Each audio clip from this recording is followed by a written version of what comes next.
Nataka kufanya kazi kwa utukufu wa Mungu. Ukisoma Wakorintho wa kwanza ile sura ya 10 mstari wa 31, Biblia inasema kwamba basi mlapo au mnywapo au mtendapo jambo lolote, fanyeni yote kwa utukufu wa Mungu. Fanyeni yote kwa utukufu wa Mungu.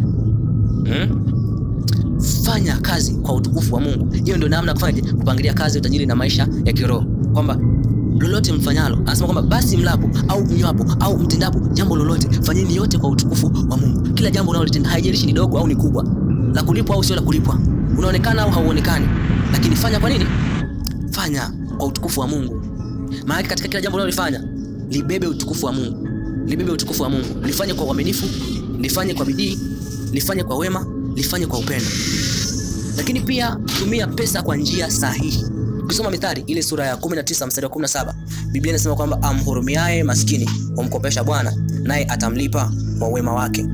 Kwa hiyo tunaona hapa kwamba Biblia inatuambia kwamba tuwahurumie maskini, kwa sababu tunavyowapa maskini katika zile pesa zetu, katika kile kipato chetu, tunakuwa ni sawa tumemkopesha Bwana. Naye Bwana anasema kwamba naye atakulipa wewe ambaye umemhurumia maskini na kumsaidia maskini. Bwana atakulipa kwa wema wake. Maana yake kama wewe umempa maskini 1000, usitegemee kwamba Mungu atakulipa 1000. Atakulipa kwa wema wake. Wema wake ni mkubwa, wema wake ni mpana, wema wake ni wa ajabu. Sio lazima akulipe kwa kukulipa fedha.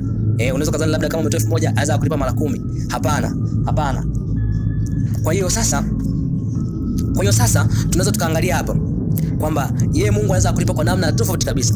Anaweza kulipa kwa kukuponya magonjwa ambayo yalikuwa yanakusumbua, anaweza kukulipa kwa kupandisha cheo, anaweza kukulipa kwa kupanulia milango ya biashara au milango ya kipato chako, anaweza kukulipa kwa namna yote ile ambayo yeye, kwa sababu yeye ana njia nyingi hazihesabiki. Anaweza kutokea katika namna yoyote na katika njia yoyote kukulipa. Ndio uzuri wa Mungu. Alafu pia jinsi ya kupangilia kazi, utajiri na maisha ya kiroho, unatakiwa uepuke tamaa na uweke imani kwa Mungu. Uepuke tamaa na uweke imani kwa Mungu pekee. Ukisoma Waebrania sura ya 13 mstari wa 5, inasema kwamba msiwe na tabia ya kupenda fedha, mtosheke na vile mlivyo navyo. Kwa hiyo epuka tamaa, weka imani kwa Mungu.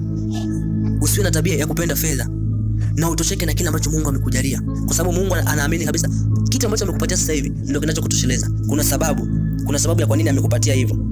Maana yake kama ukihitaji zaidi ya hivyo, Mungu anajua kabisa kwamba huyu mtu anahitaji zaidi ya hapa, atakuongezea. Kwa hiyo mtosheka na kile ambacho uko nacho, mshukuru Mungu.